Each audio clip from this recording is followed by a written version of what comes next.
Morning guys, reaction video lang guys. Balita ko kasi tatanggalin na doon ni Meta yung mukbang videos. Kawawa naman tayo nito. Pwede na! Mawawala tayo ng gana. Yun lang sana ang chance natin para makakain tayo ng mga masasarap na ulam. Makasipagsabayan tayo sa mga pagkain nila. Tatanggalin pa talaga ninyo? Pag ni Meta, wag. Sayang naman ang mga lempo, lechon belly, mga masasarap ng pagkain. Kaya kayo guys, please comment na lang.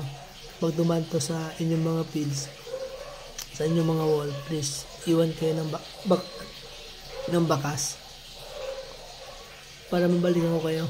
Salamat po guys. Yun lang guys. Please comment and like. Thank you. Good morning.